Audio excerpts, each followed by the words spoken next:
Thank you, Don. I'd like to welcome everybody. My name is Jeff Miles. I'm the administrator with the local Highway Technical Assistance Council. This year's workshops are virtual to accommodate the different conditions across the state and still get out the information that you all need. As we go, of course, I'm going to reiterate what Don had talked about. Please go ahead and feel free, just like a regular presentation, unmute and ask a question, and we'll try to get to them as we go. And then, of course, you can always type your question in the chat box, and Don is great about jumping in and getting those answered. So this is today's agenda. Of course, we're deep in the introduction. Layla will cover the LRHIP, the Local Rural Highway Investment Program, only true grant program. Federal Aid Urban will be covered by Scott Ellsworth, you all know. Safety and Trucking from Kevin Kuther. T2 from Layla. Then we hope to have a guest speaker, Eric Force from the Idaho Department of Commerce, to talk about some opportunities there. And then Layla will wrap up and talk a little bit about our website. So we have another poll question because we want to keep you thinking. So Don, if you could go ahead with our next quiz. This one's much harder, and you know, the lollipop at the end will be dependent on the answers on this one. What topic are you most interested in hearing about today? So we plan on covering these all today, but we're kind of just curious what you came to hear about.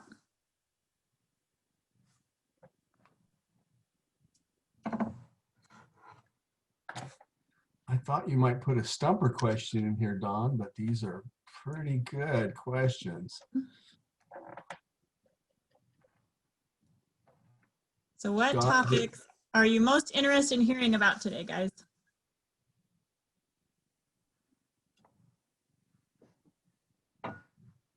Good thing, Don, we did this during a lunch hour because they turned the equipment behind me off, so it won't be so noisy.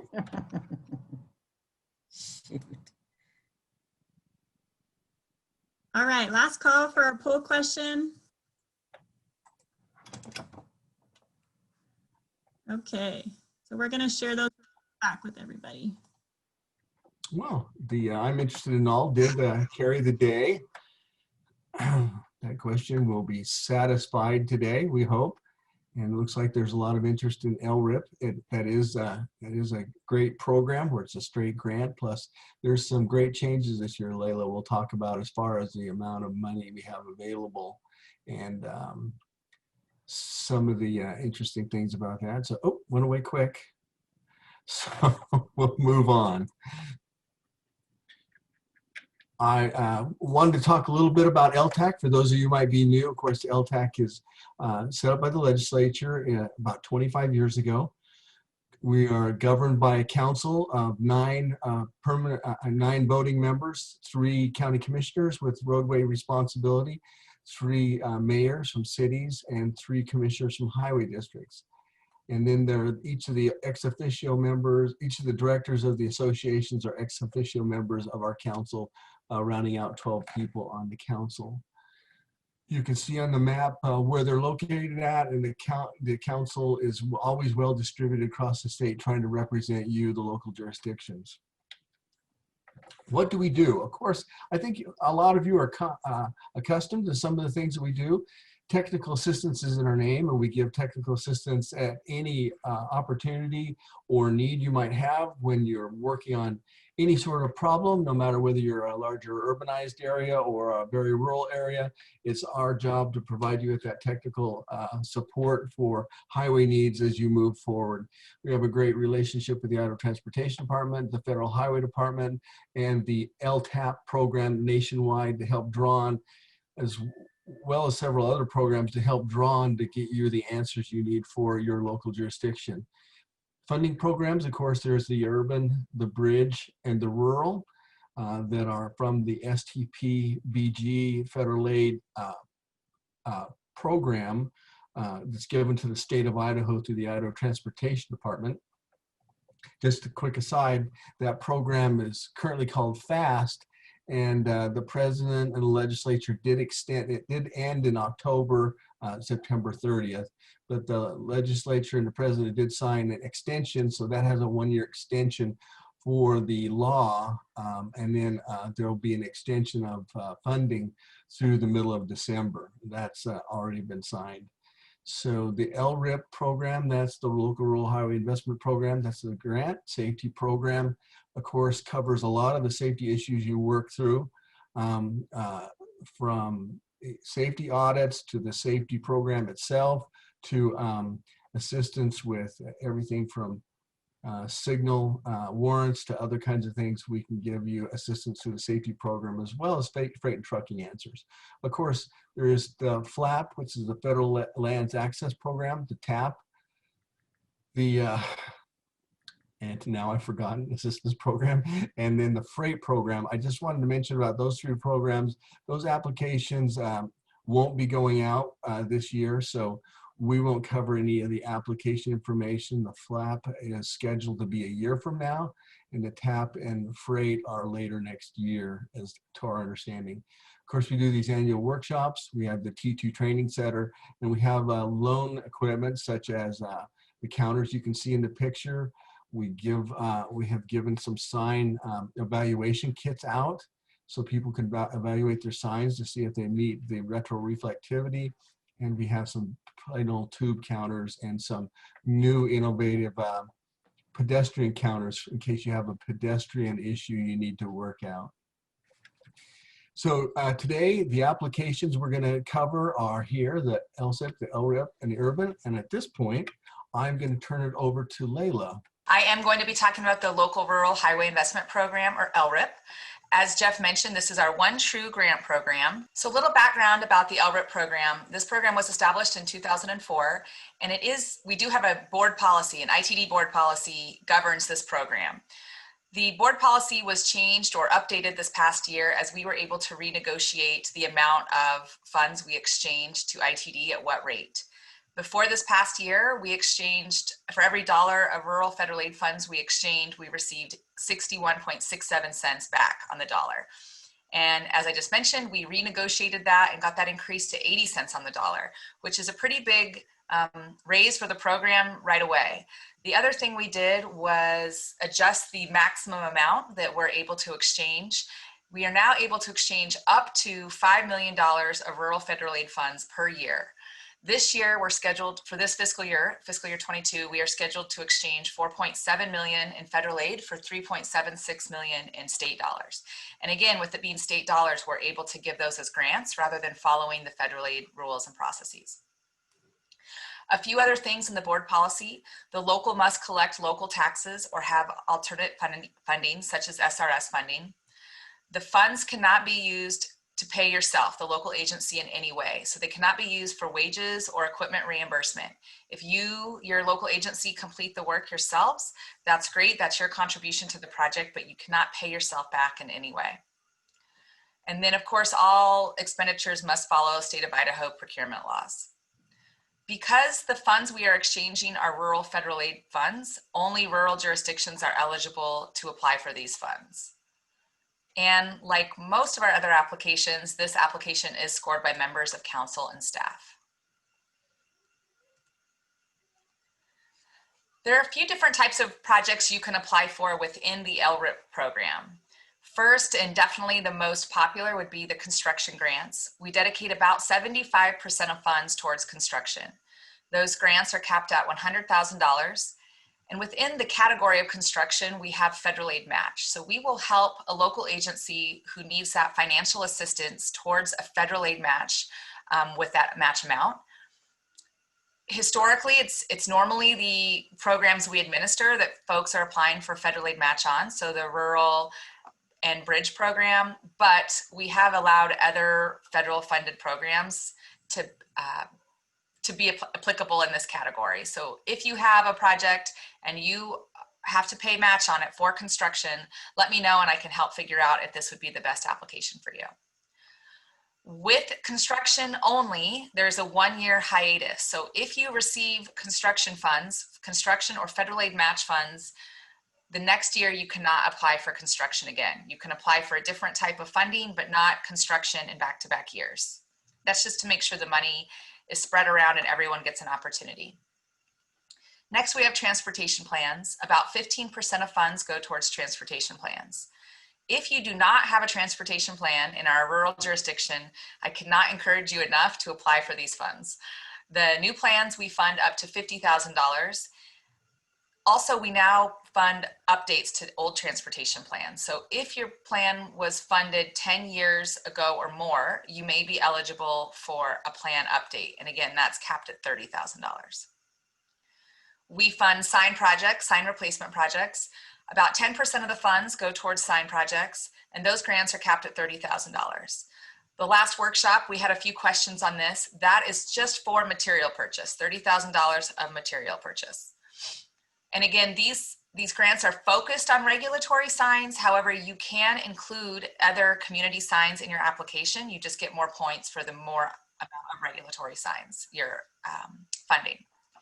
And then in the red box, you can see that we have another grant for emergencies. And I put that in the red box so that you would know that application is not in this application packet or due in November like the rest of these. We accept those grants year round based on the emergencies or situations your agency may be facing. The council reserves $400,000 a year for those grants, and those grants are capped at $100,000. Again, available year round and really focused on local emergencies. So maybe you have a washout and it wipes out a culvert in part of a road. The governor's probably not going to declare an emergency for you, but it may be an emergency to your agency. So those are the types of projects we have historically funded through emergencies. If you have an emergency or think you have an emergency, call me and I will help walk you through the steps of applying for that and make sure you include all the pertinent information. A little information on the program timeline. So during this month, October, and the past few months is the appropriate time to solicit comments or feedback on your previous applications. I'm happy to look at your past application and the scores and give you some feedback on how to improve your application. September, October timeframe, that's when the application is published. And of course, this is when we do our trainings. The application's due in November. By March, the council will approve those scores. They'll be published and award letters will be mailed out. And by October of next year, which is the beginning of fiscal year 22, that is the earliest funds would be available for this program. And again, that's depending on availability. Sometimes, like this current year, we're working off of a continuing resolution on our federal transportation bill, and we don't get all of our federal money right away, which means we don't have all the money to exchange with ITD right away. But you may begin your project at that point. The application, like all of our other applications we'll be talking about today, it is all available online. The gray box shows what that looks like on our webpage under the programs and LRHIP page. You can download the whole packet, which has every application that we just discussed in it, along with background information on why we're asking those specific questions, etc. Or you can just download the specific section. If you're experienced on this and you know what you're doing or have done it before, go for that and just download that piece. I would recommend that everybody look at the suggested scoring when they're completing their application, as it gives a lot of feedback and tips on how to get the most points on the application. Also listed on the webpage is jurisdictions ineligible for LRHIP funds. So that'll tell you if you are in an urban boundary or considered urban, you're ineligible. Also, we have that hiatus list. So if you received construction last year, you can double check and see if you're ineligible for construction this year. This is a great year to reapply for funds through LRHIP because there were no major changes to the actual questions or the suggested scoring from last year. What did change this year is council has been more specific on the time frame for completing the project. Now the project must be completed within the next 3 fiscal years of award or a beginning of your project. So 3 full fiscal years to complete your project. If you cannot complete within that time frame, a formal written request is due to LTAC to be presented to LTAC Council.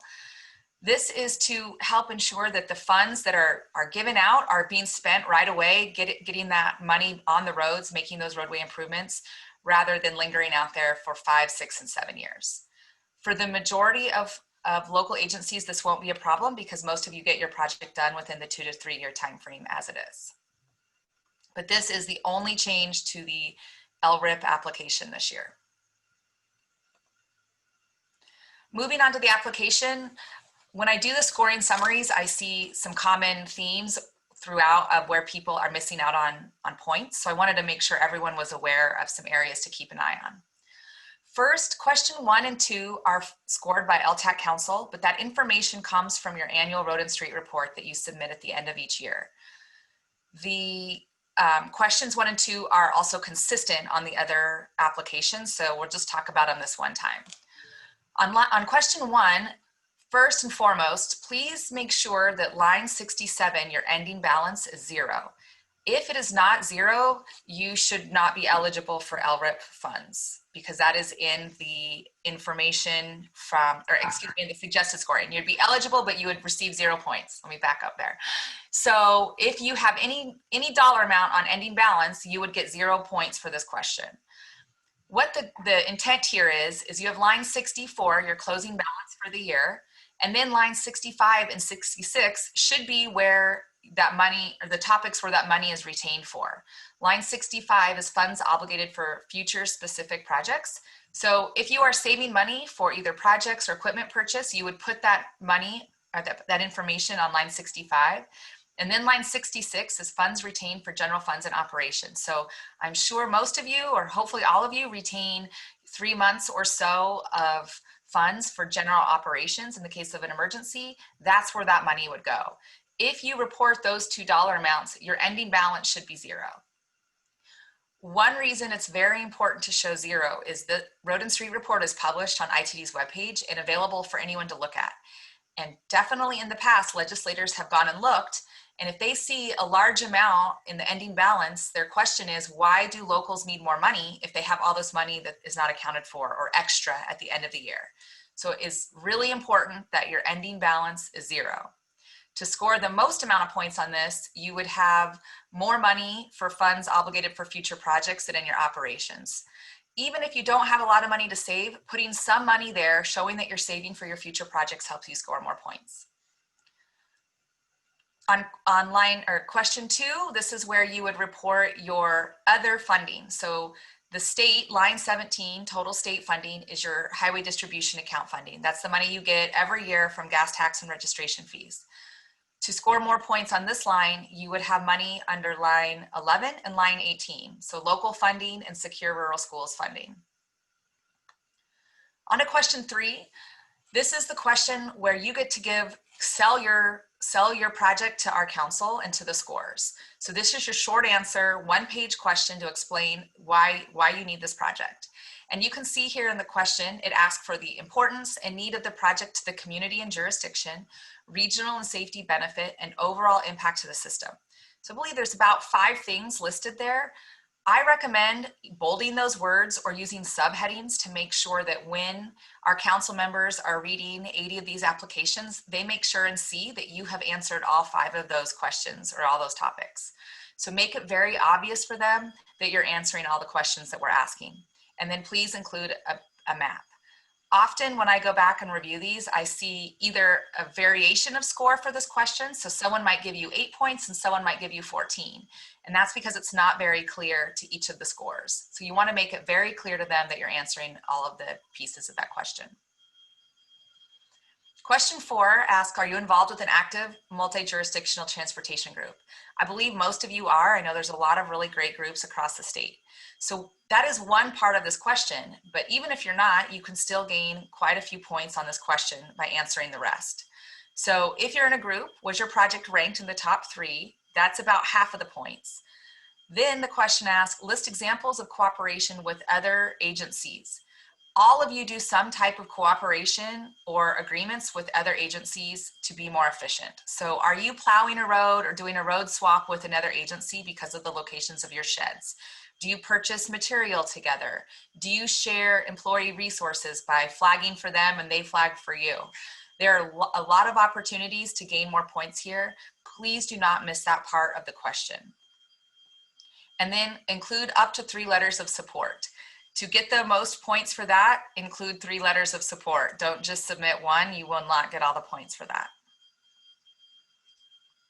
Are there any questions, Don? Yeah, so we had a question about transportation plans. What do you expect locals to have to pay out of pocket above that 30,000 for an update? Well, the short answer is those dollar amounts came to existence based on what we saw from historical numbers from those scopes. The majority of the scopes I approve or review, the sponsors are able to get a plan for 50,000 and an update for 30,000. I'm sure we can all find reasons that that wouldn't be enough money, but there is definitely no intent or no requirement that a local pay any more than those grant amounts to complete their plans. A lot of the information within a transportation plan can either be provided by the local agency or provided by LTAC through our resources like our crash map, our bridge map, etc. And traffic count, the locals can complete themselves with our equipment. So And as we've it is intended to be enough to cover the cost of the plan.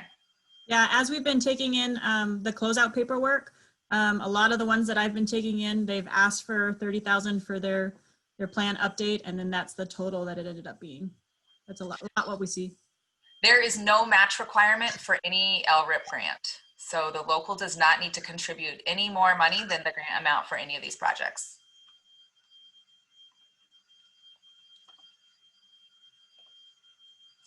Moving on to the second part for construction, a few more things to point out.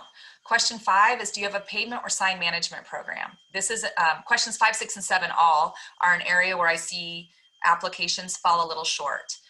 A pavement or sign management program could be an iWork document or an iWork program, or it could be an Excel file you keep, maps, even a handwritten notebook that you keeping track of when you're replacing your signs or evaluating your pavement when you're doing pavement treatments. It is not 1 or 2 pages from your transportation plan saying we have this, or a resolution from your council or commission. Those are saying you intend to do those things, but are you actually doing them? So what we're looking for here is a couple pages of whatever that reporting document or record keeping document or system you're using is. You'd want to submit a couple pages of those to get points for question number 5. Also, you'd want to have those updated evaluations or replacement dates within the last 3 years to get the most amount of points. So you can be a little strategic on what pages you choose to include here. Repeating what I just said with questions 6 and 7, often we get the same 2 pages for all 3 of these questions. So question 6 asks if your project is supported by your transportation plan. The transportation plan is that living document that you would keep that helps guide direction and decision-making for transportation funding. Question 7 is your actual capital improvement plan. So what are the actual projects or maintenance you're going to complete within the next 5 years?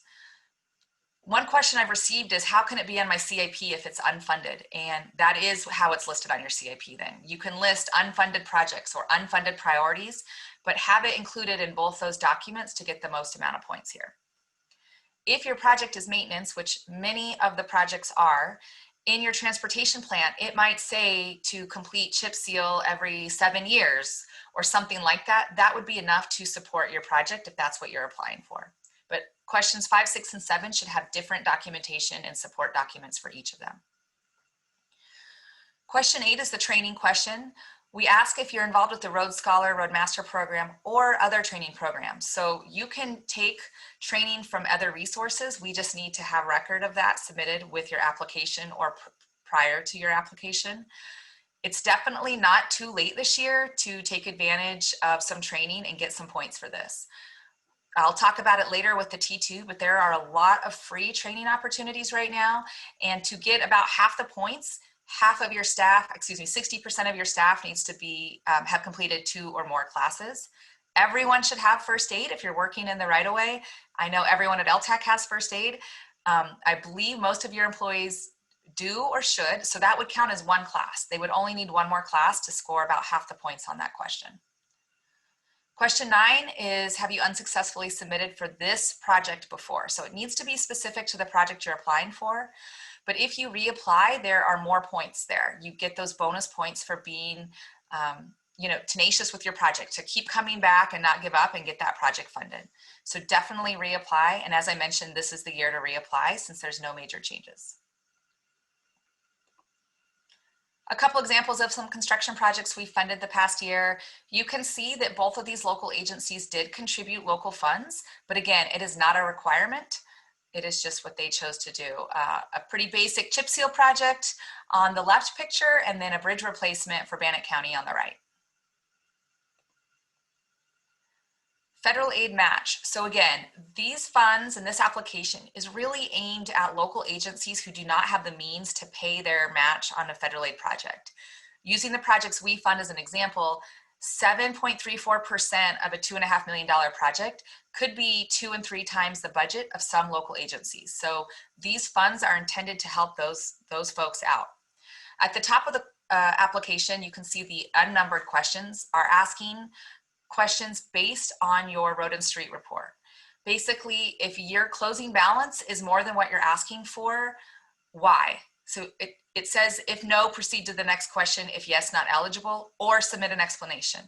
Again, we're asking if you do have money left over, please explain why you still need assistance with your match.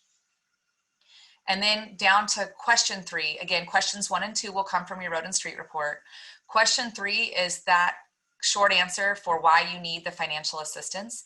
Explain to us what changed from when you applied for the project to now, or why you cannot meet your match requirement.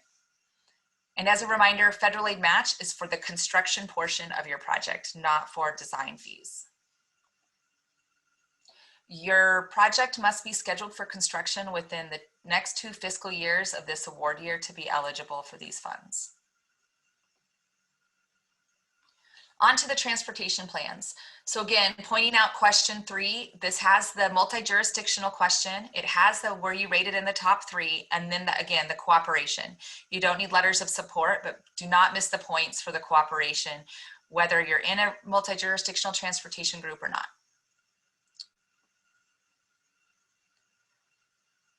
And then at the bottom, question 6, are you applying to fund your first plan? We just want to know if it is your first plan, great. If it's not, tell us where you are and why you need the additional, or why you need the update. On to the sign application, you'll see some familiar questions there, 3, 4, 5, and 6. Question 7 asks, what % of this project is to replace those required signs? And that is based on cost. So your backup information for this should include the number of the different signs you're replacing and then the cost for each of those for us to figure out what % is for the required signs. However, question 8, if you are applying for other community signs, such as street signs, you can list those here and then explain why you want those other signs. Safety is a great way to explain the need for some of these other signs. So a little tip there. Okay, moving on to the closeout paperwork. This page on the right is the single page closeout form, the project document summary. Basically, we're just asking for the financial information, how much were you awarded and what was the total cost of your project. Before and after photos, and this form is how you get your project closed. You can call the office because we can help with everything but the before and after photos and I guess how much you ultimately spent, but we can provide the information on what fiscal year, the date that your project was funded, etc. This is due by the end of the 3rd fiscal year, September 30th, for your project to be closed out on time and not require an extension. And again, if your project will not be completed in that time frame, you can request a project extension. It used to be an email and then we would just record it. Now we need a formal written request that will go to council for approval. So for LRHIP, the deadline is next month. This is the first application due of all the ones we'll talk about today. It is due in office on November 19th, or if you're mailing it from another part of the state, it needs to be postmarked by November 16th. We do ask for the original plus 2 hard copies. And on those actual paper copies, no spiral or permanent binding. We really prefer a staple or a binder tab. We scan these, so when they're permanent bound or have fancy covers, it really just makes more work for the office staff to scan those in and distribute those. And again, now is a great time to request a scoring summary if you have been unsuccessful the past few years. I was working on some this morning. I have more this afternoon, so I'm happy to provide those for any of you. Any other questions I can answer for LRHIP? Layla, one of the questions that came up last time was if they've applied for a sign grant in the past, can they apply again? Right now, we have no hiatus or gap required in the application for reapplying for a sign or getting a second sign grant. So yes, you can apply again. I think the question too was if you applied for a sign grant, got it, could you apply for a construction or some other Yep. application? The only hiatus is for construction to construction. You can get a sign and then a construction, or a construction and then a sign, but not construction back-to-back years. And that includes the federal aid match. Well, good afternoon or morning or whatever it is. I'll talk a little bit about the federal aid program. We'll walk through all of it. So let's talk a little bit about the federal aid program itself, and we'll talk about the process and then the applications. Normally we have rural applications, but as of council meeting, why we're not going to have rural applications this year, I'll tell you why. Bridge applications, it's a 2-year program, so we took them last year, so we're not having those this year. Urban applications, we are. It looks like we have some room, and so we're going out for urban construction as well as continuing our urban transportation plans. So those applications will be out. Talk a little bit about the process, you know, of all these federal aid projects, why it's, they cover design and construction. Normally on the federal aid system, it's the collectors or arterials. The only outstanding item there would be is if you were an off-system bridge, then you could go for that residential street that is not a collector or an arterial. Big good thing here is local match is only 7.34% of design and construction. So that's really nice. Federal aid process, though, what comes with that small amount of money is that it is a 5 to 6 year program. Layla talked about LRHIP. Once you get the money, you can go out and build it for construction. For this, it goes on to a program. You have to first apply for it. We select, get it on the programs, and we have to go through design, and then we have to get construction. So it becomes scheduled, programmed in a 5 to 6 year program. Some of them have lasted a lot longer than that. So some of them are into the tens of years of those. So hopefully not many of them are that way. But they're all completed with the help of consultants. We don't do the design. We don't do the inspection either on the project. So all of we have consultants do all of that. So what is LTAC's role then? Our role is to make sure that all the federal aid regulations are being met so that all of it is participating funded. So you only have to pay 7.34% of that. If all of a sudden something comes in and says, well, you didn't meet federal aid requirements, then it becomes the cost of the sponsor to cover that. And we don't want to do that, especially if it goes all the way through and then you're paying for the whole project or a portion of the project. So hopefully not.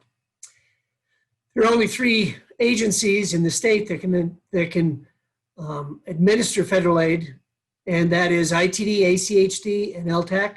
ACHD is the Ada County Highway District here in the Boise area, because they're large enough they can administer those. So we work with that. We have a stewardship agreement with ITD and FHWA, the Federal Highways Administration, which lists the responsibilities, project identification, who can approve which steps of what phase of design and or construction, what are those performance measures. There's over 50 different tasks.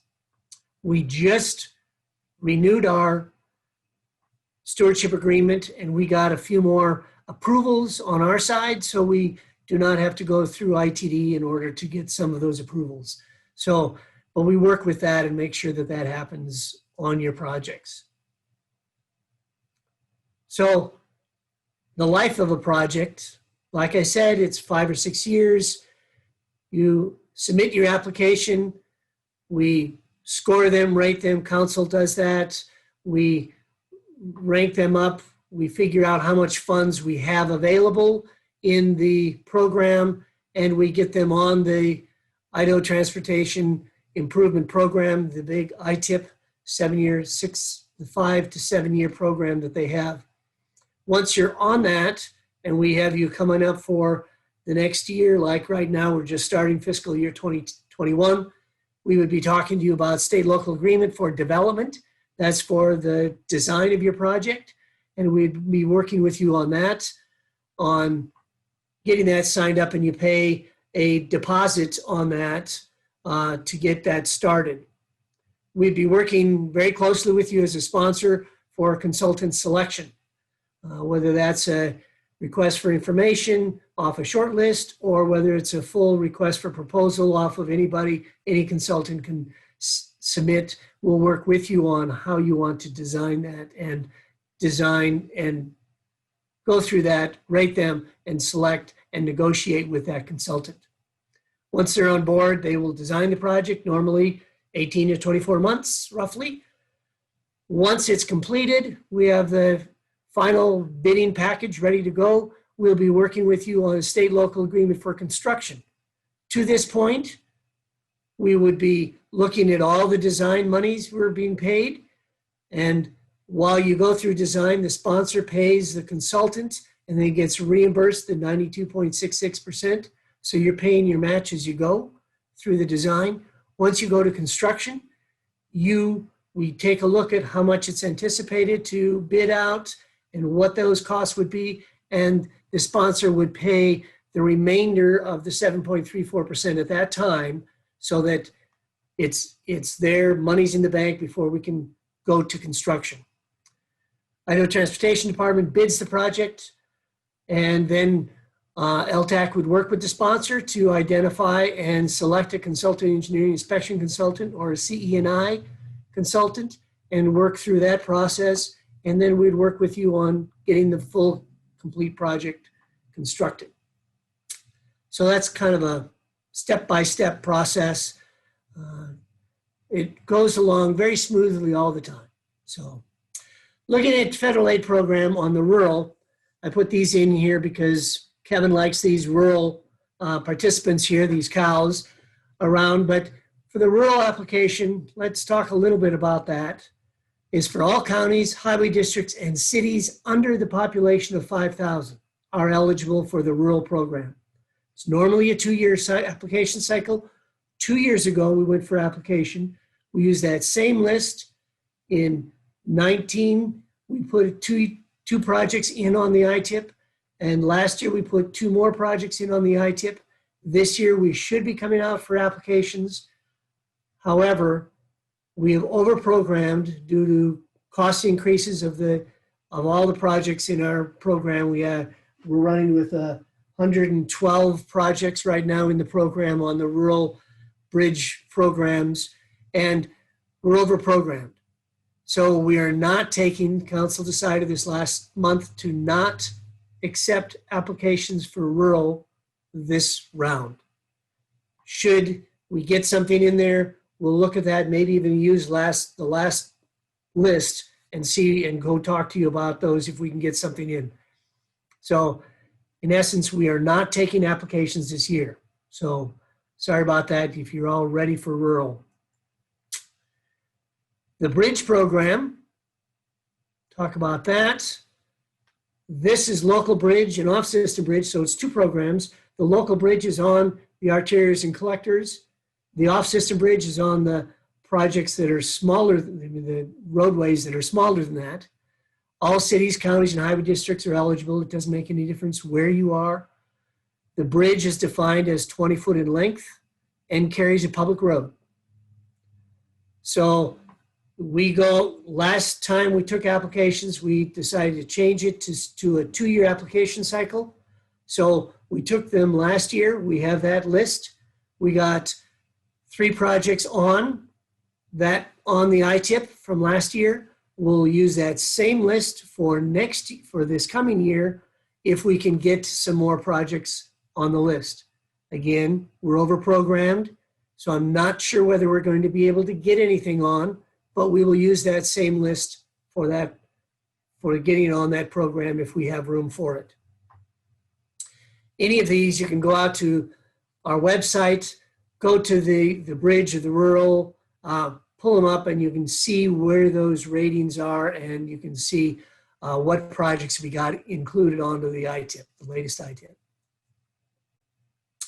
So let's talk about the urban. Urban program is that LTAC helps the tweeners in the urban program. So we take care of anything in, cities or urban areas have population of 5,000 and above. LTAC represents the 17 small urban areas, which are between 5,000 and 50,000. Once you're in an urban area over 50,000, you have a metropolitan planning organization. If you're over 200,000, you go into a transportation management area. These areas are defined, I had answered this question just this morning, they're defined by the US Census Bureau. So we don't have that. And so far that we've found out, I have not found out any way of appealing this either. So once you're in it, you are in an urban area, I guess, until your population drops. Hopefully it doesn't drop. So right now we're based off of the 2010 census. We're currently in the 2020 census. So in another year, year and a half, that will come out to say who is a new urban area or how many of these small urban areas might move into a metropolitan planning organization. I assume we're already starting to plan it, is that the Twin Falls, Kimberly area, which is currently a tweener between 5,000 and 50,000, they will move into that over 50,000 and they will become a metropolitan planning organization in 2 years from now. So that's kind of how we represent those. We work with the Urban Balancing Committee in order to do this, which consists of the metropolitan planning organizations and LTAC.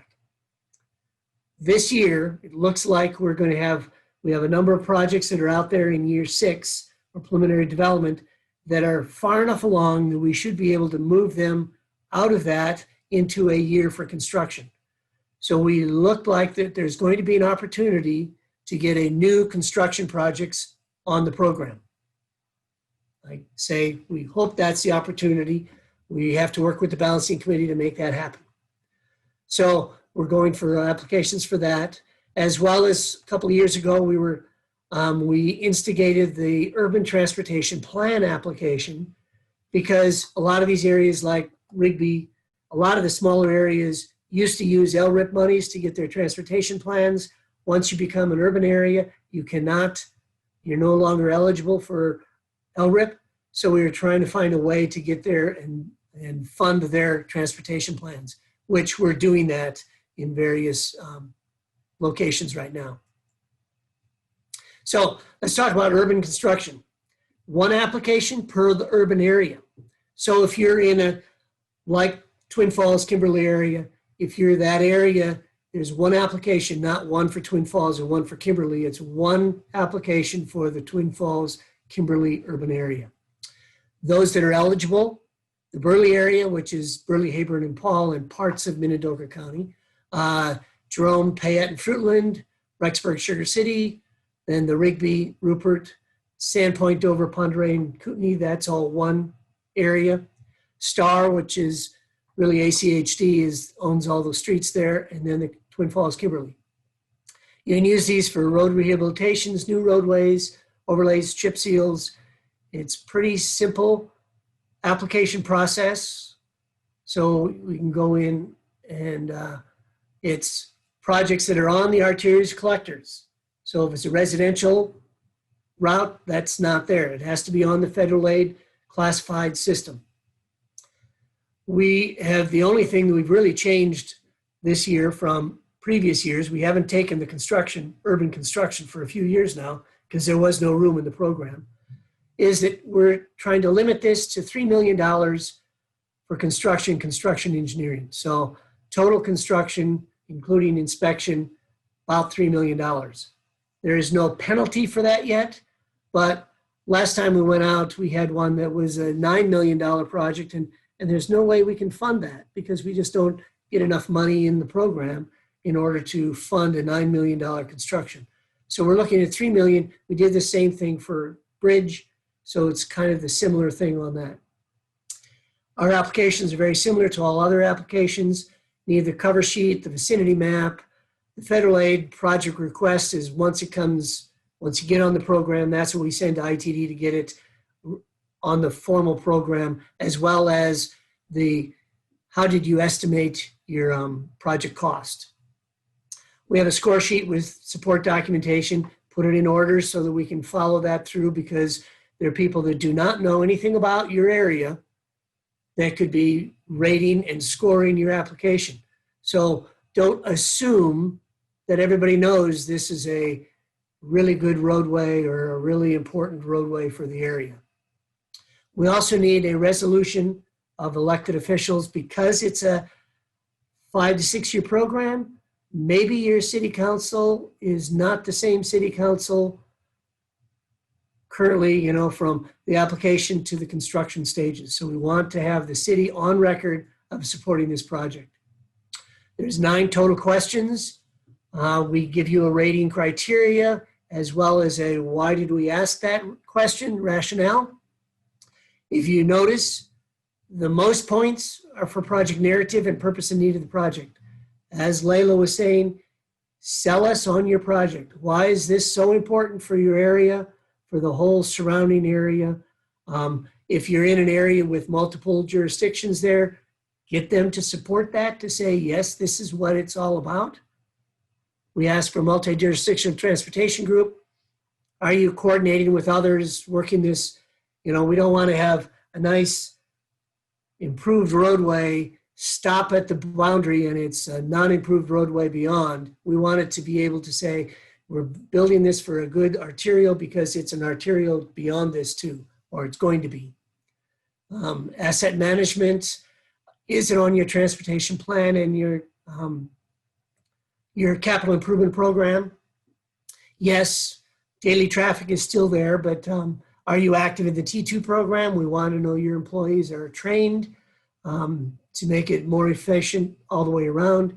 And have you been previously funded with LTAC programs so that we can kind of spread the money around? If there's a tie, we can kind of spread it around.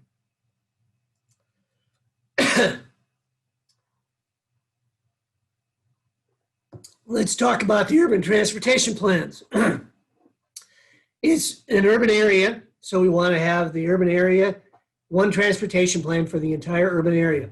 So like for the Burley, Hayburn, and Paul area, we'd like to have an urban transportation to include everything within that boundary. We are currently working with Jerome and Blackfoot. We have 4 more that we're working on right now that are in the process for state local agreements. So the remaining of these, Burley, Emmett, Haley, Moscow, Mountain Home, Payette, Rathdrum, Twin Falls, and Weiser, we're looking for, if you have an old plan that you need to have updated, if you're ready for that, submit an application. We will see where we'll stand on that and potentially get you moving on getting a transportation plan so that the one you score more points as well as you have something that you can work with and update your capital improvement program for. Again, it's typical application. We try to update your transportation plan so the older the ones get more points. So we need application cover sheet, but the score sheet was support documentation. Again, a resolution from your elected officials so that we know the elected officials are behind this, not just staff recommendations. Total of 8 questions, pretty straightforward. On this one, it's the narrative and then how old is your last transportation plan. If you're a small jurisdiction, this is for everybody, but even if you're an urban small jurisdiction, if nothing has changed, you could readopt your old plan or review it, take a look at it. If no large Costco or new, 300 home subdivision moved into the area, it's pretty current And you can do that. Look at your capital improvement program. What have you completed? Move them off the list. What is next on the list to move onto your list? Those types of things you can do and update as you move forward. So it does not have to be funded like Chris was asking about how much would these cost. So in summary, no rural application this year, no bridge application this year. We are accepting urban construction in the urban areas, and we are accepting urban transportation plans for those eligible in that. If you did not know, is that I think today they're hitting the mailboxes, is every jurisdiction in the state will be getting a postcard to say what you are eligible for, whether it's LRHIP, urban, whatever it might be. You'll see that and identify those areas. Urban construction, urban transportation plan applications are due January 11th. So Scott, Yes. we did have a question about kind of what the expectation is for when we would see rural again. Well, if we were to guess, what do you think we would solicit for next year? Right now, I'm hoping that we will be going rural next year.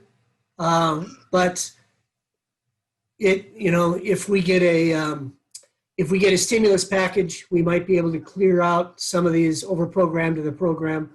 Right now, we're getting bids that are favorable. So maybe some of that increase we put into the program might decrease. We usually don't go back and decrease costs out years, but we'll see how that works. If we get in a lot of low bids, we might be able to move some projects forward, which would start helping clear out that over-programmed. I'm hoping rural next year. We'll have to talk to the council to say, if we do rural, I mean, we were on a good plan, rural 1 year for 2 years, and then bridge the next year for 2 years. So you never did a bridge and a rural the same year. This year, we'll have to talk with the council to see how we want to do that, to say, do we want to stagger them again or not? Hopefully, we'll be able to do that next year.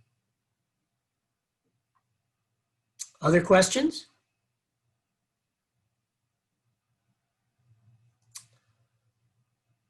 Well, they're my contacts, and if you do have any questions about how you rate it in bridge or rural or transportation plans, you can give me a call. We can do that. And if you have any questions about those urban applications, give me a call and we can talk through that. I'm Kevin Kuther. I'm the safety manager here at LTAC. I said this last time and I'll say it again because yay, acronyms, and LTAC loves them. So the local highway safety improvement program will for hence now be called the LHSIP, not to be confused with LRHIP or LTAC itself. So a little bit about some details of the program.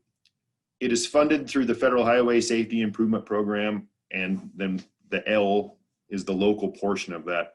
So the funds are shared between the local and the state system, and it's a 50-50 split. So the state of Idaho gets a little under $18 million for safety funding annually, which gives the locals about an $8.9 million share available every year. Its goal is to eliminate fatal and serious injury crashes. And the passion that I have is that you're trying to make sure everybody gets home every night safely. So it's unlike what kind of Scott was talking about earlier. All public roadways are eligible for funding through the LHSIP program. It's not just arterials or higher. And the applications, it's a one-page application that needs some additional supporting documentation, but the one-page document is completely data-driven. So the ranking is purely based on the cost-benefit ratio that is calculated. And then that's how the funding limits are determined. So this year we made a few changes to the application. Under the limits and exclusions, section 2.3 of the application, we limited each local highway jurisdiction to a total of $1.5 million in safety funding applied for every year. The program got larger recently and we had more money, and that made the projects come in, the applications for the requests for funding come in higher than they had in years past and any other year past, which they're good projects and stuff, but the goal was to try to distribute that money throughout the state. And when those larger projects were coming in, it was making that difficult. So we also added a service life on your application cannot exceed 20 years. And that's just in an effort to even the playing field. And it's hard to really tell what would happen after 20 years, even if the safety improvement was put in, and it would probably, for all intents and purposes, last longer than that. It's hard to tell what would really happen, especially now with the growth of the state. So that's something we added in there again to help try to even the playing field out or make it so we were comparing apples to apples in those applications.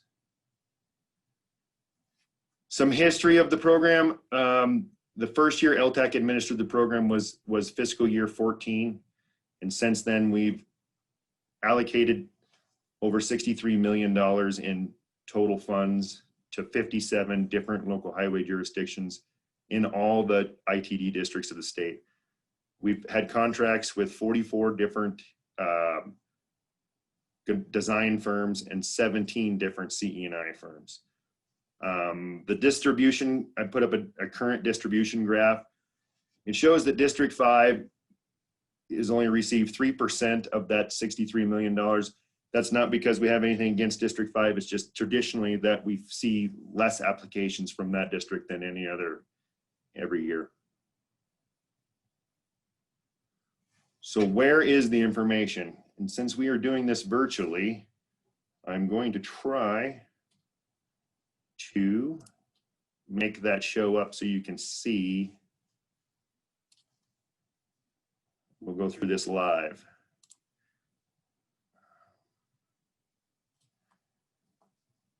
So you should be able to see my screen right now. The first thing that you should look for is on the homepage of the website, we have the 2021 application eligibility list. That is current. So if you download that PDF, it will show you every jurisdiction and which application they are eligible for this year. Not just safety, I think it's all applications, correct, Don? Correct. So it's a good snapshot. You go to your jurisdiction and see, oh, I've got a check mark here, check mark here, check mark here. These are what I can apply for this round.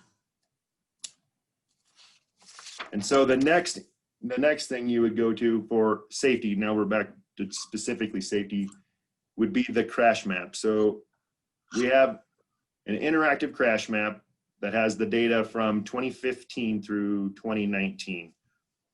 Those 5 years are what constitute your current eligibility status for safety. So this is the same interactive map you would use for bridges if you wanted to select bridges, but in this case we're talking safety. So you would select the safety, toggle over to your filters, and you can select by ITD district, county, city, or rural road jurisdiction, which that would include highway districts. So in this case, if I went to county, I could select, let's say, Bonner County. It would show me all of the crashes in Bonner County. And then if I wanted to come over and toggle on the crashes, I can select by local or state system. So let's just say I wanted to see the fatal or serious injury crashes in Bonner County for those years. And let's say all harmful events. You would then select the filters and it would only show those. So the black dots would be fatality crashes and the red dots would be serious injury. You can then zoom into an area you're interested in. Maybe I zoomed in a little far. And it would show, like, let's say you wanted to look at this corridor. Using these boxes up here, you can select. If I select those 3 crashes, it will then pop up with some of the details of those crashes. So you could, again, filter for contributing circumstances using the different filters in the crash map. If you were trying to look at like a systemic improvement for improving roadway departures or something like that, you could select those different things from the first harmful event category here and then filter your crashes to try to look at if you can pinpoint a cause. So Kevin, on that note, the questions always come up with, I've got a crash that just happened this year. It's not going to be in that data. But we can try to target some systemic work, right? Based on Correct. the incident. So kind of walk us through that, because that seemed to come up a lot. Like we've had a crash, we really want to address this issue, but it was not in this data because it happened in 2020. So the way you would look at that is you can either apply for single site or systemic improvements, safety improvements. So what the example I would use was, let's say you had a two-way stop controlled intersection and you experienced a fatal or serious injury crash at that location, but you have 20 other intersections that are similar in nature to that crash or that intersection. You would then apply to, let's say if it was improved signing, you would then apply to improve signing at all 21 intersections in your jurisdiction that have those similar circumstances. And then you get to include all of those crashes that happened on the cost benefit analysis, not just the fatal and serious that happened at one location. So you would look for all areas that had similar criteria or similar contributing circumstances to the one that you would have, and then go from there. But the crashes that are eligible for this application year are the ones from FY15, or I guess not FY, it's calendar year 15 through calendar year 19. Does that help answer that or clarify that a little bit? Chris, did you want to add any questions to that?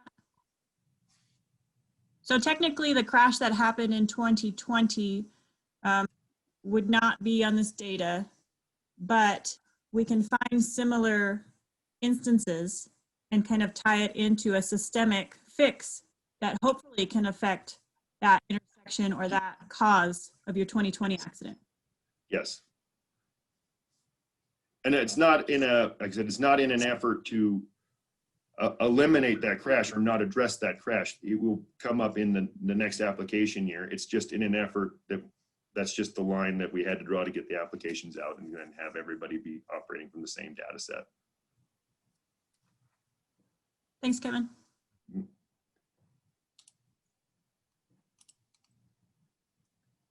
So I should be able to switch back to the slideshow. And these slides were just there in case the internet went down. So what does the application look like? And it on here, this is the one-page worksheet that calculates your cost benefit ratio. And like I said before, we promote the use of systemic safety improvements, and that's where you would put it, is on this first line. It asks for if it's a single site or systemic. So if you did use systemic, you then would plug in all crashes that will be addressed with the improvements at all the locations. So again, it comes from that data set though, the 2015 through 2019 data. But you then plug in your countermeasures that you were applying for, and then they will have a recognized crash reduction factor, and then the service life and the cost, and the spreadsheet will calculate your cost benefit ratio. I do not know what that limit is. It changes every year. I've seen it as low as 3-to-1, and last year I believe was 14-to-1 was what the funding limit was. So you can find that worksheet on our website under the programs tab for safety, or LHSIP, and it'll pull up that one-page document, and you can go through there and look at that and try to adjust your funding limit to compare to what the cost benefit ratio will calculate, and kind of give you the best opportunity to present an attractive application.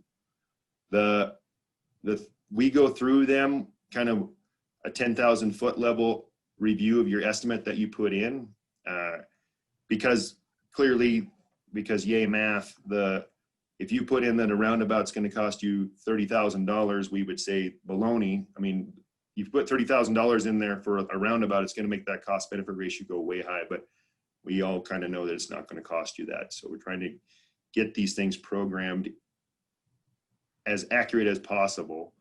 The application is for FY 2023. that is the intended year that we try to put the construction of these projects. Typically speaking, it's 2 years. So we try to design them 1 year and construct them the next. If there's right-of-way involved, that because it's become the bane in my existence when it comes to trying to program these things and get projects completed, we usually put those in a 3-year time span. So it's design, acquire right-of-way, then construction. The intent is to put the construction in FY23. It's sometimes it requires some moving around of that. We do our best effort to make that happen. It doesn't always happen that's the year it gets funded. Was there some questions that flashed up there, Dawn? We just provided some links in the chat box for eligibility list and where to get the map. Okay. So some ideas for suggested improvements. The Federal Highways Administration has an initiative called Everyday Counts 5. It's the 5th version of that. And one of those emphasis areas is the reduction of rural roadway departure crashes. And so the idea is that you're trying to keep the vehicles on the road or provide for a safe recovery if they do go off the road, and in an effort to reduce the crash severity. So that's just one set of emphasis area that we're trying to promote. So each year, more than half of the fatal crashes occur by rural roadway departures as the contributing circumstance. What I have here is a slide that shows some completed projects that we've done throughout the state that they weren't specifically targeted at that EDC 5 initiative, but they were specifically targeted at reducing rural run off the road crashes or rural roadway departure crashes, which Jeff will tell you I have a problem with that word, rural. So we have the slope improvements in Bingham County. We've done a lot of delineators and markings. We've put up sequential flashing chevron signs around curves. We've done numerous guardrail projects all over the state. Like I said, these are not an end-all be-all list of everything that's eligible, but if you have any ideas of potentials projects you would like to look at, you can let us know. Or Federal Highways has a clearinghouse for crash modifications factors. So anything that's ever been researched about the reduction of crashes on a roadway, you can find it here. It'll tell you all the research, and then it'll give you the crash.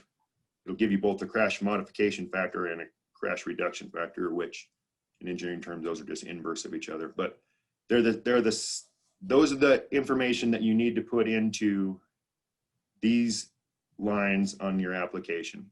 The application itself, you can apply for numerous crash reduction factors, but the calculation gets capped at 60%, I believe is the number, 60%.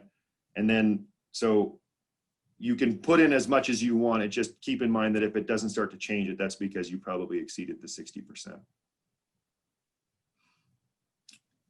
So you can find this as well as any information about any of our programs on our website. So under the programs tab for safety, you will find all of the information about analyzing the data or where the applications are. And again, if you have any questions while you're doing this, feel free to get a hold of us. Somebody here will walk you through it, or we are always willing to help. It's our goal to improve safety, and that by doing that, we can get the money out is the biggest improvement we can help you out with. The safety application is an electronic submittal only. It is due on January 14th at 4:30 Mountain Time, and it's submitted via email to applications@ltac.org.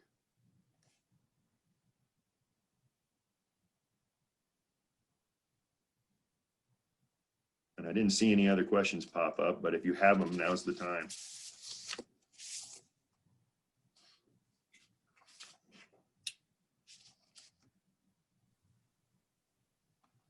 Hearing none, I guess we move on. And lucky you all still get me to talk about trucking. So The reason we're talking about trucking right now is because there's been in the last year especially, there's been an increased number of requests for local highway jurisdictions to evaluate the possibility of utilizing routes in their jurisdiction as 129,000 pound truck routes.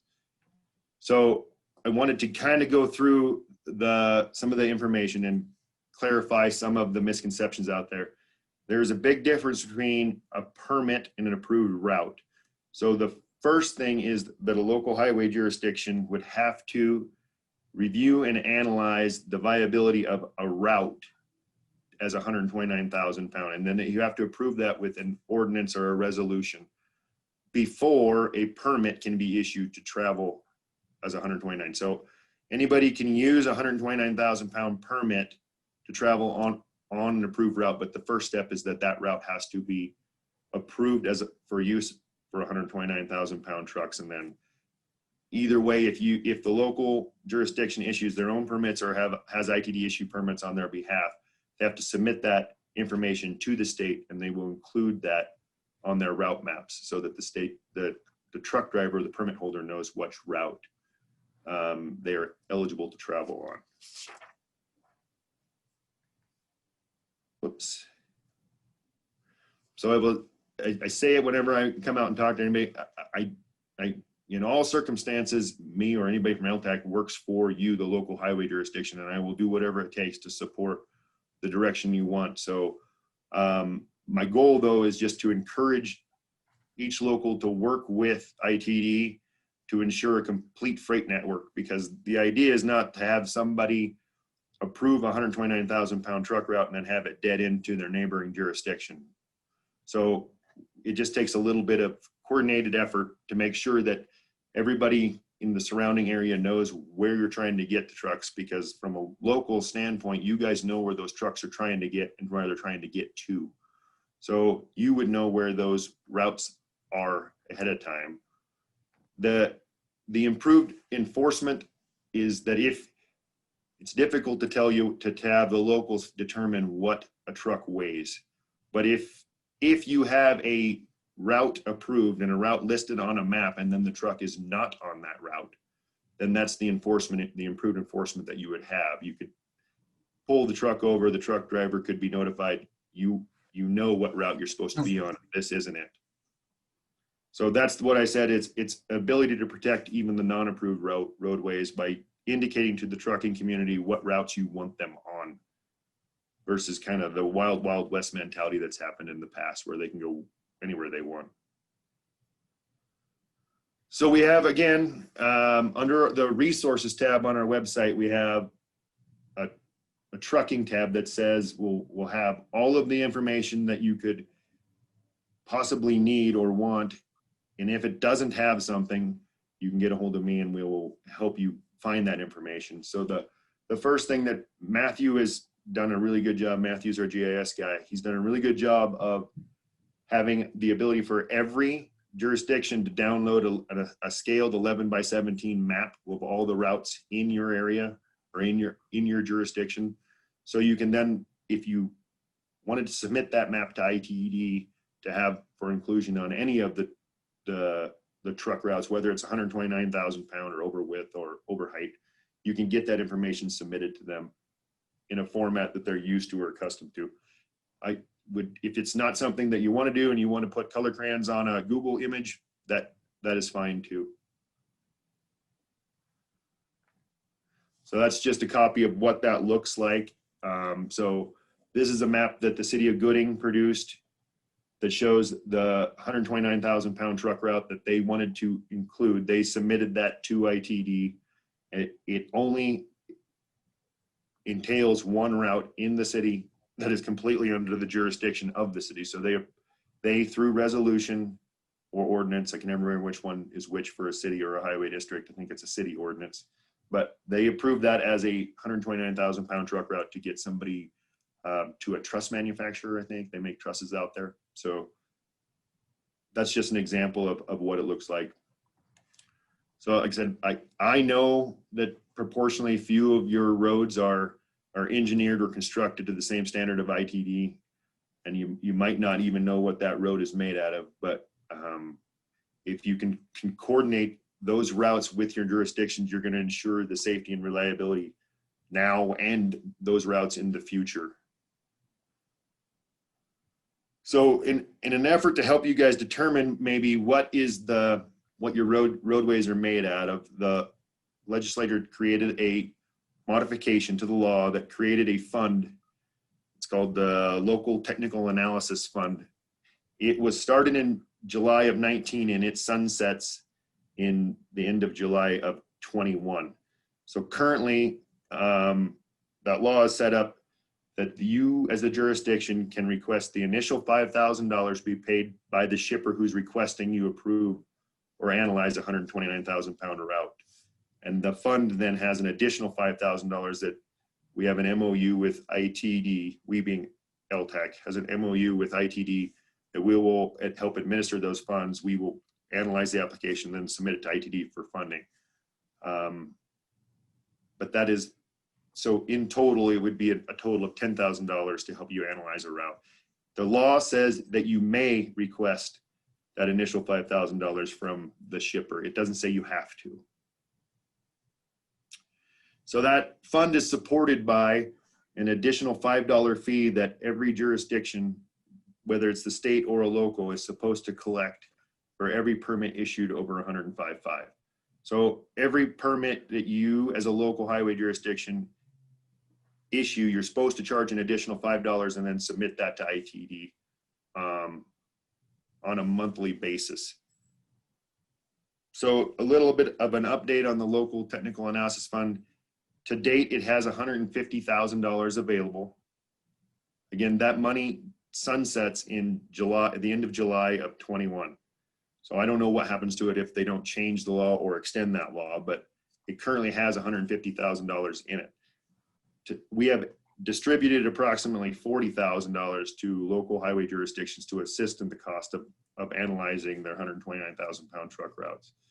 To date, we've had 28 local highway jurisdictions opt in to have ITD issue permits on their behalf. And we've had 5 local highway jurisdictions that have declined to opt in, but those that have declined still issue permits for themselves. So that's a brief summary of what I have to offer for the trucking at this point. Is there any questions on that? Well, you did get some kudos in the chat box, Kevin. Whoa, I didn't see that. Where's that? Let me see it. So Gordon was giving you some kudos for working with his rural highway district on a truck request route. Yeah, and Gordon's a success story, right? So Gordon is one of those jurisdictions that received that funding. So the next topic we'll be talking about is the T2 Center. This is the training arm of LTAC. So about the T2 Center, we do have an advisory board that meets twice a year that provides direction for the center, approves the budget and our work plan.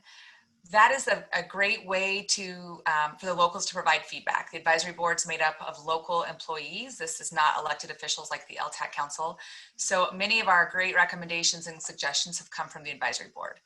Also, many of them come direct to me. So if you have any recommendations for classes, please do not hesitate to let me know. We offer classes about 9 to 10 months a year. Normally, these classes are all in person, February to June, and then September to December. But of course, that has changed this past year. Within the T2 Center, we offer 2 recognition levels, the Road Scholar Program and Road Master Program. The first step is the Road Scholar Program. It's about 80 hours of instruction, and some of those classes are required classes, and some are elected classes that you get to choose. If an employee completes that level, the Road Scholar level, LTAC will come and recognize you in front of your city council or commission for your accomplishments. If you complete the Road Scholar, you get a T2 hat, a certificate, and then a Leatherman tool. For the Road Master, it's about another 80 hours of instruction. More of those classes have exams, more field work, and build on the information learned within the Road Scholar program. And again, if you complete that, we will come recognize you and present you with a certificate and a Carhartt jacket. Normally, again, those are all in person, but this past year we have begun to mail those out. If you would like that option, please just reach out and let us know, and Dawn can work with you to get you your certificate and awards. This past 2 years or so, we developed a leadership program. Again, this came as a recommendation from some local agencies who were dealing with a high amount of pending retirements. So this program is aimed at all roadway employees, potentially up and coming leaders. This can be roadway employees, assistant road supervisors, clerks, whoever you may be identifying as leaders, or if you're self-identifying as a leader. So you don't need to complete either of those other programs to be enlisted in the leadership program. So with that being said, of course, this past year really shook up what we're doing in the T2 Center. Our spring classes were canceled the 3rd week of March. The Pocatello Safety Fest, which we host, was first postponed and eventually canceled. We did try to adapt or adjust and offered some virtual training opportunities, both from our staff or our regular trainers, plus sharing information from national partners or other LTAP and T2 centers. During the summer, we put out a survey asking what the local employees were interested in and wanting for the fall. And no surprise, we got a big mixed bag of feedback, and that has led us to what we're doing for this fall. We have a hybrid schedule. The graphic on the right is straight from our website with the classes listed right now. The top half of that are in-person classes, and the bottom half of that are all virtual classes. Those virtual classes are hosted by our center, offered direct to local Idaho employees. So if you did take a class from another T2 center, you may have seen people from across the country, and there may have been a couple hundred people. That won't be the case with these smaller classes that we are offering. They are aimed at our employees, our Idaho local employees. For the in-person class, we are requiring masks. We're trying to follow local orders, and either the instructors are coming from this part of the state, or the classes are held in this part of the state. So masks are required for all of our in-person classes. We will have them available if you show up without one. And then of course, the virtual classes listed there on the bottom are much like this. You'll get a Zoom link and you'll log on and attend the class. The virtual classes are at a pretty good discount from our regular scheduled classes. And we just had one this morning that was great. I'd encourage you all to consider taking those classes this year. We are still adding classes as more requests are coming in for both in-person and virtual. So now on to some online resources. Many of these have been available for a few years, but with the change of in-person training this year, we really wanted to encourage you all to explore some of the online opportunities. If you go to the LTAC website, to the T2 Center, you'll see that yellow, the circled area for the online training, and there's a flyer for the different types of training, which we'll go over now. First, I want to talk about both NHI and TC3 training, so more acronyms that we all love. NHI is the National Highway Institute, and the TC3 is the AASHTO Transportation Curriculum Coordination Council. Each of them are offering over 180 classes for free to local roadway agencies across the state, local roadway employees. This is a new development within the past few years from our parent, our federal highway parent, worked on these agreements with these different training resources. These classes used to come at a pretty steep cost, and now many of them are available for free. Dawn and I were just talking. She actually took the basic math class and highly recommends it for local agencies, and that is a required class for the Road Scholar. So a great way to get some training in, which will help you advance in the Road Scholar program and also help with the points on the applications. And again, there's information on our website about both. That blue code listed, I know it's a lot to write down, so go find it on the website, but that is the code you will use when registering for TC3. That's how they're giving those classes for free to local agencies. Another option, and the newest option, is the APWA Click, Listen, and Learn. This is the American Public Works Association. These are self-paced, about 1 hour classes, walks you through some information. Again, over 180 classes available online for free. I'm very happy to welcome Eric Forsch with the Idaho Department of Commerce to present on broadband and some commerce grants. And then at the end, we'll wrap it up with a little walkthrough of our website. Eric, take it away. I've been with the department for close to 9 years in various capacities. And so here today, just kind of go over a little bit about what the department is doing, particularly along the lines of grants that you may be interested in, and then talk a little bit about broadband. So feel free to ask questions and yeah. So for all of you that may not be aware, hopefully you've gone to our broadband grants page. It's pretty fantastic, at least in my opinion. I'm selfish and biased, but we have a little handy grants page, so you can go there and learn all about our different grants that we have. We also have a as you can see here, there's a little blue hyperlink called Idaho Grant Pin Map. And the great thing about that is that if you're ever curious about where grants are being deployed in the state of Idaho, you can click on that and you can filter by, well, broadband grants is one, but you could also look at CDBG or GEM grants and just kind of get us a good idea of where we've kind of deployed money throughout the state. A lot of these programs have been going on for years, so there's some good historical data there, and certainly we look forward to kind of spending more money going forward. But yeah, so this page has a really good overview of all the grants that we have. So I always recommend that's an excellent place to start for people who just kind of want to learn more. And of course, we have teams dedicated to kind of help you out. So if you're ever interested in CDBG grants, Dennis Porter runs that team. His team is very experienced, and they are always willing to answer questions, especially with a grant program that I feel is a little complicated compared to others. And then we have a team that kind of manages the GEM grants, and our international team does STEP grants. So it's kind of, there's a lot of different things out there, but we're here to help. So basically, so if you look at just kind of the grants that we offer, there's a lot that we do to kind of help improve rural Idaho. So we have the first one, so it's a community development block grant. This is from federal funds. So this is designed to kind of create, as a lot of our grants are, to improve infrastructure in rural communities. So these communities are counties, cities, and populate with populations of less than 25,000 people, and they can go to water and sewer districts. The limitation with some of these are that they're counties or incorporated cities with a population, under 50,000. I'm sorry. And there's some examples there where you have communities in Idaho, for example. Twin Falls is a good example where we've used a lot of CDBG funds in before, and that their population has been above that threshold, but because they're not incorporated,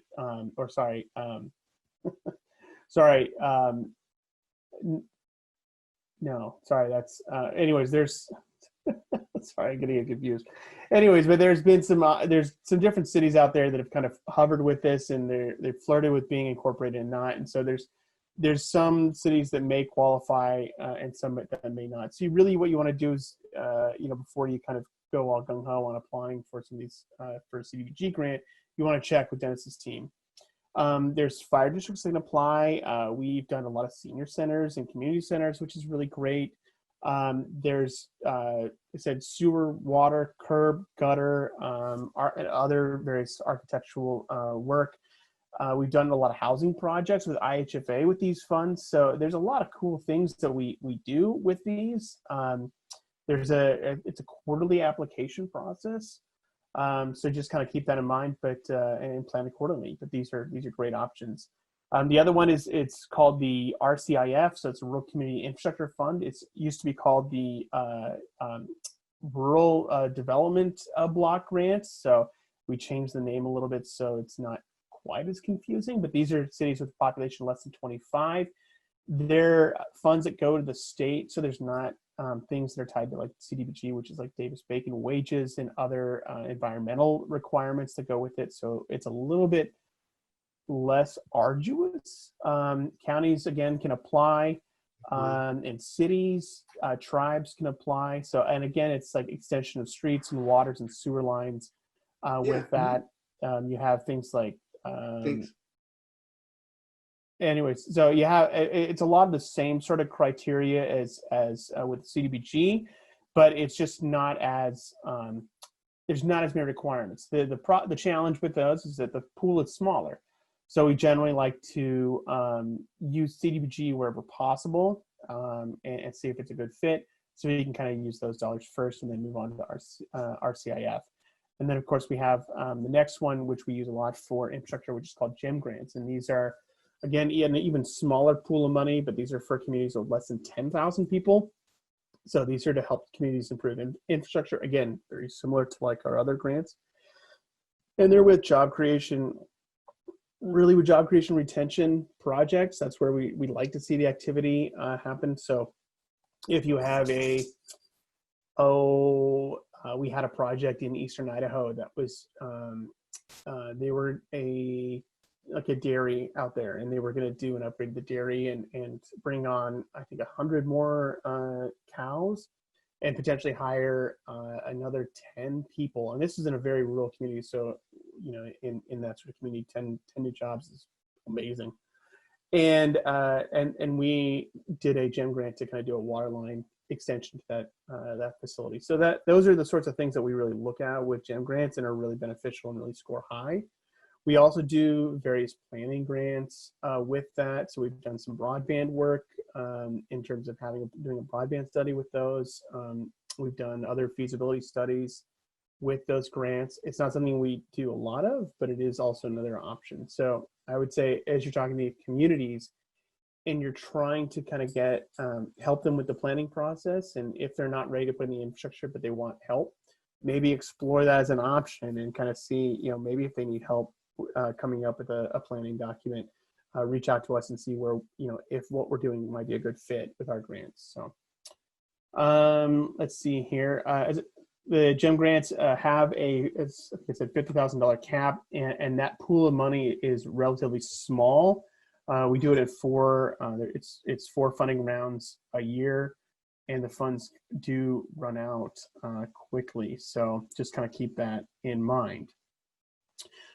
We also have other grants out there that we're really, really proud of, rural economic development professional grants. So those grants that we provide to economic development professionals in rural Idaho. We do 18 of those right now this year. So we have economic development professionals in Boundary County, in Bonner County, Benoit, Clearwater, Idaho and Lewis, rural Canyon County, rural Elmore, the one that covers the like I don't know if anyone's talked. I mean, it's like you have Irvina in south central Idaho that covers the rural counties, the Magic Valley. Kathy Ray, which covers southeast Idaho. Harry Griffiths, who covers the Blaine County. Jolie Turek, who covers Custer. So you probably have encountered these individuals before working on projects, but we help cover their grant, their salary, and that's designed to kind of basically help drive economic development activities and help support economic development professionals where communities might be able to kind of afford them on their own. So that's a really good program that we work on. We have there's a lot of other tax incentives that our department manages. Notably, and I think that for this group is a really good something to kind of think about is if you're working on a project and it's a large capital intensive project and they're going to be hiring a lot of jobs, it may be worth talking with the local community and seeing maybe this company might be interested in the tax reimbursement incentive. And that's an incentive that if a company creates 50 jobs, net new jobs in an urban area, or 20 net new jobs in a rural area, they can get a reimbursable tax credit of up to 30% for up to 15 years on their corporate income tax, their withholding, and their sales tax. So there's been a lot of projects that we've funded over the years through this, and we'd have awarded just to kind of entice and make sure that job creation is kept here in Idaho. Vista Outdoor in Lewiston is one. We've done McCain Foods in Burley. We did New Cold in Burley. We did Amy's Kitchen in Pocatello. So those are just kind of a few of the large scale projects that have used this incentive. And again, it's designed to kind of help with just some of the costs and to make the project even more competitive compared to other locations. So again, we all appreciate how expensive infrastructure is, and sometimes infrastructure investments for a site can make a project not as competitive compared to others. So these are designed to basically try to help with that process and make sure the project gets done. So, and along those lines is the business advantage tax credits. It's a handful of credits there that are designed to kind of really improve or to kind of offer credits for job creation and CapEx. You can do both. So if a company wants to apply for TRI, they can also apply for business advantage. But again, these are just tax incentives that we have on the books that are there to kind of make the project pencil out. And so if you have questions, feel free to reach out. Always happy to talk to companies. A couple of the cool things that we offer as support for companies is STEP grant. This is through our international team. So if anyone's ever talking to companies, the role of this grant is to basically increase Idaho exports. So this is what happens is that Idaho companies, we want them as a department in general to kind of continue growing and expanding. So if your market needs to kind of grow overseas, we have grants that can kind of help out with that. So it's basically, do you need to go to an international trade show? Do you need, maybe you need to kind of, pay for some marketing overseas, basically whatever you can kind of do to kind of increase your manufacturing capacity here in Idaho is really what those dollars are designed to do. So it's a really cool and unique project or program. We're one of the first ones in the country that kind of structured our STEP grants this way. So, and it's really been quite successful. So if you have a manufacturer in that you know of that maybe they're trying to look for help in general in doing overseas business, we have a whole international team and international trade offices that are designed to help. So just, again, feel free to reach out. This is what our job is, and it's designed to help. So the other one, the last thing I'll mention is that we have, it's called the iGEM program. So that program is designed to kind of help with R&D development. So that's a partnership between an Idaho university and a company. And it's basically, we give a grant to the university to kind of help develop some of the R&D and some of the technology for a company to basically reduce the cost of that R&D development. So this is, we've deployed a lot of grants. You can kind of look at if you look on our website under iGEM, you can see all the ones that have gone out. It's kind of cool. The dividends are I don't know, it goes to a lot of neat companies working on a lot of neat technologies. So yeah, it's kind of funny because we have like major infrastructure grants that we work on, and then a lot of small ones which are designed to kind of help target smaller companies. So it's we try to kind of cover a whole range of companies and really have an impact. So I don't want to take I know that I'm going to try to not eat up everyone's time here today, but I just kind of want to talk a little bit too about broadband and what we're seeing here. So other things that we're working on that we just rolled out with this summer, and we're seeing a lot of activity across the state right now is broadband development. Everyone seems to be on the tip of everyone's tongue right now and certainly as a agency, we've been working on broadband quite extensively for the past 2 years. 2 years ago, the beginning of 2 years ago, we started a broadband task force. So we brought in stakeholders from around the state. And then we have been working tirelessly to kind of come up with a plan. And then one of the major initiatives that come out of that was to come up with a broadband office, which we created this year. And that's what I'm in charge of now. So we've been doing a lot of work, as I said, on that, but we certainly would not have imagined things to kind of turn out the way they did, especially with COVID-19, which has kind of forced broadband to be of greater concern than we could have even imagined for everyone. So there's, when we talk about broadband, what do we mean? There's a lot of different technologies out there. A lot of cool things that are being used. everyone generally, when you talk about fiber in the ground, that's fiber optic cables that are going into the ground. That you also see them being using pole attachments and also, but that's really the most. That's probably the best. It's the premium product that we want to kind of build out and deploy whenever possible. It's scalable. It's going to meet the needs of a community for decades to come, which is great.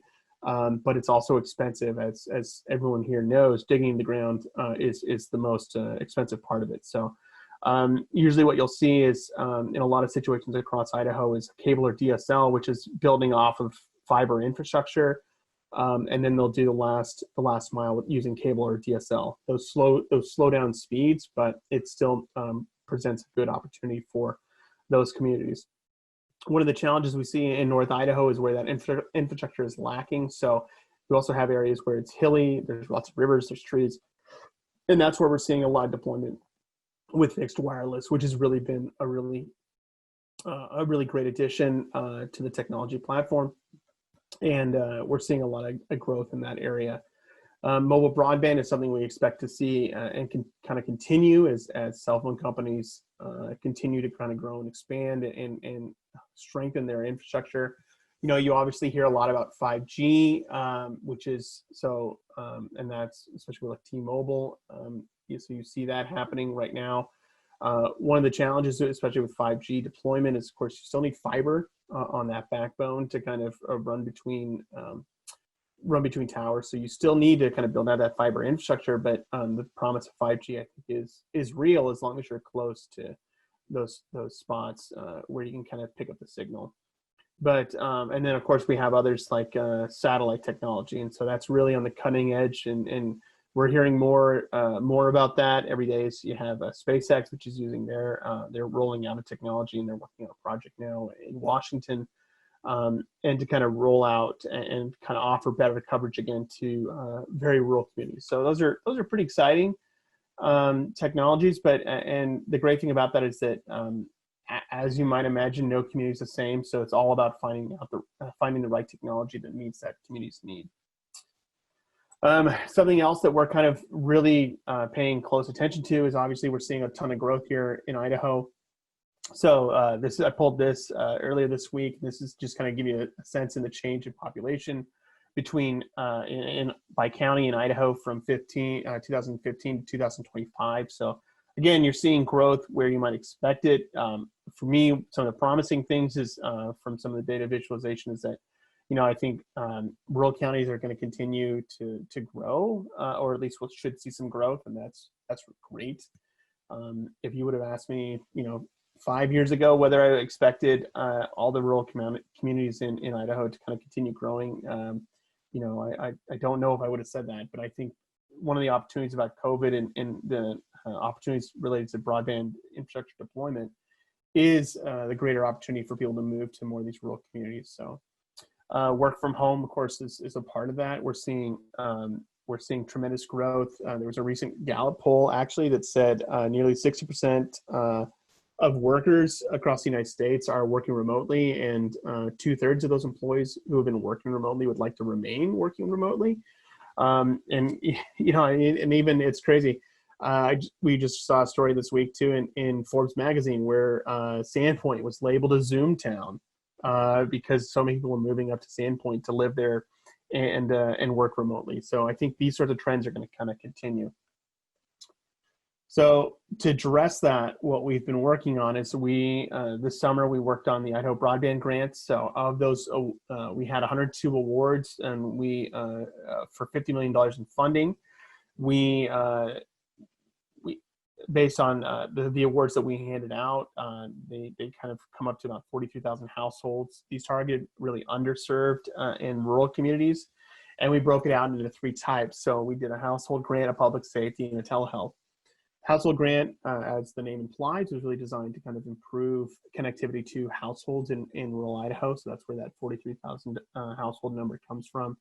Public safety and local government was really designed to kind of improve broadband to local buildings. So, for example, there's a project in Potlatch was awarded a project because they wanted to improve the connectivity to their city hall. So you have, we see this frequently across the state where you have city buildings that may have access to 10.1 or, you know, maybe 25.3, but really for the operations of and the function of government, they really need something a lot higher. So again, what could we do on our end to kind of help improve that infrastructure there? So yeah, and again, like this was this grant it's been a great success from our standpoint. We had 137 applications requesting $83 million. So this grant in general was, we just got way more interest than we were even expecting. And that's even considering the deadline to kind of complete this project was, they need to be completed by December 30th, which is the CARES Act deadline. So these are very tight windows to complete these, but yeah, so it's going really well. And we're starting some conversations, just kind of getting some project updates this week. And I'll show you here in a second, we're getting some pictures in. So projects are kind of moving along, which is great to see. So for example, one of the projects we're working on is Elk City. This is a household project that we worked on. So this grant was for $320,000, connecting 350 households in Elk City. And that's, I mean, the population there is maybe 500, you know, 400 to 500 people. And it's considered an unserved community. So it's a community that's getting less than 10.1.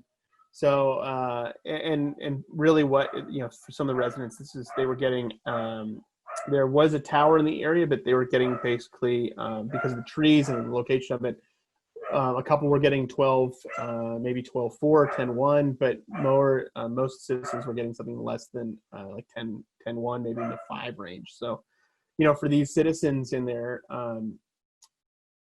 10 is, you know, just kind of give you a frame of reference. 10.1 is, you can really, you could do, you could have a 12 megabytes. You might be able to, depending on your router and your equipment and your house, you might be able to kind of stream Netflix by itself, but you really can't do anything else. If you have someone that's doing a Zoom call, you might be able to hop on without video and do a Zoom call, and that's it.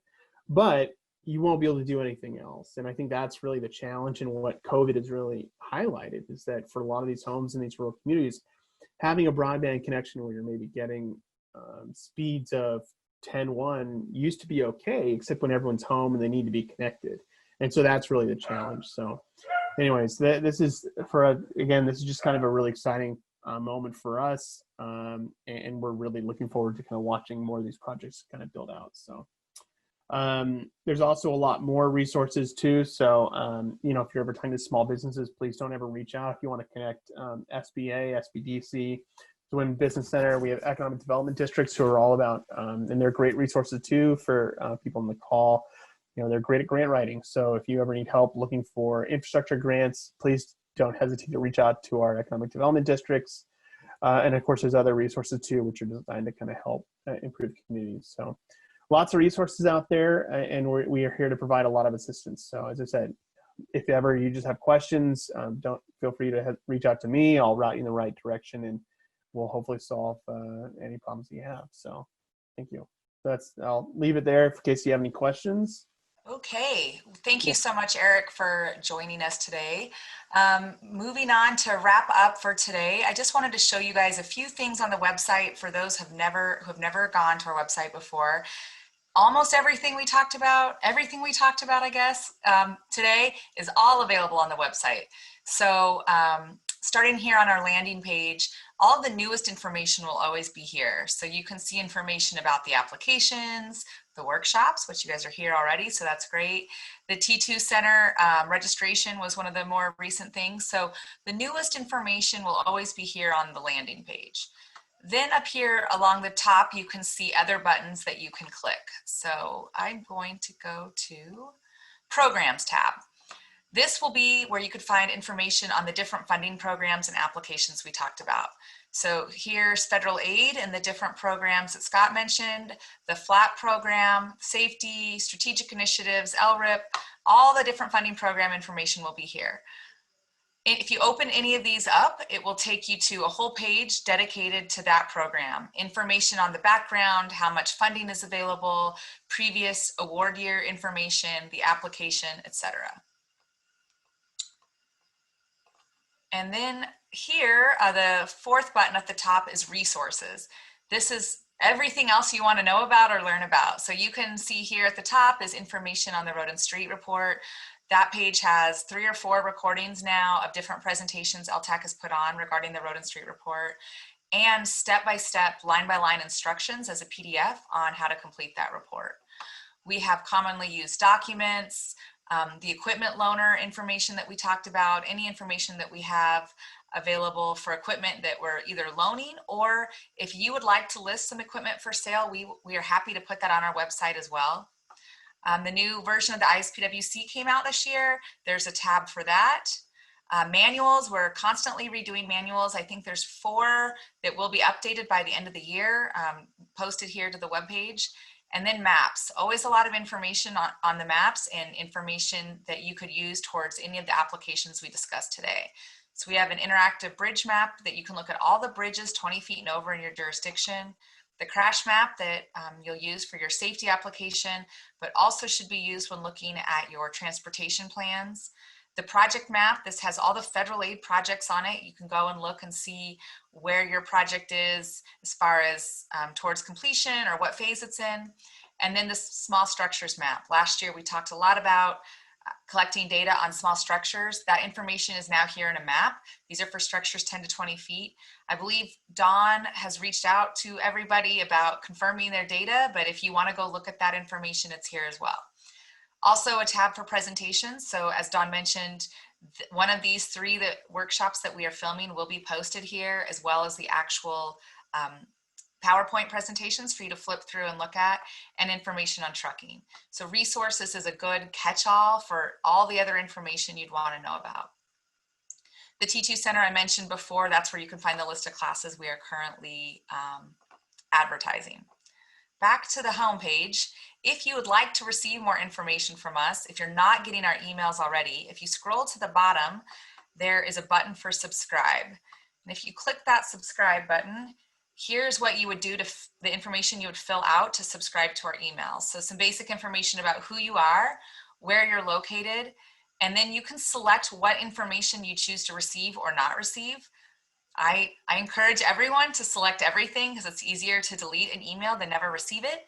But when we hear about other information, whether it's funding opportunities from outside agencies or new trucking information that you need to hear about, maybe ITD has enacted a new process for your routes, or if there's a new legislation that impacts you that you need to be aware of, we will email that out through our MailChimp or email service. So this is the best way to get our information and know what's going on with LTAC. And with that, I'd like to just thank everyone for participating today. I know it's a different format. We really are missing that opportunity to get out and talk with you guys in person and get that information out to you face to face. But this was the best way to still have our workshops and make sure everyone is aware of the applications we have available. We're here, we have time to answer some questions. If you want to drop them in the chat pod or unmute yourself, we're happy to answer those now. And then you'll be receiving an email when the workshop concludes asking for some feedback on the workshop. And then if you'd like information on any specific program or from any of us specifically, there's some buttons to press for that. It looks like Dawn just dumped that survey in the chat pod as well, but that way we can connect you to the right person for that follow-up feedback. Any questions for today, for right now? So thank you all for participating today. Thank you for the couple hours out of your day. If you have questions, feel free to email any of us independently, fill out the survey, and we'll get back to you if that's the way you'd prefer. And again, thank you all.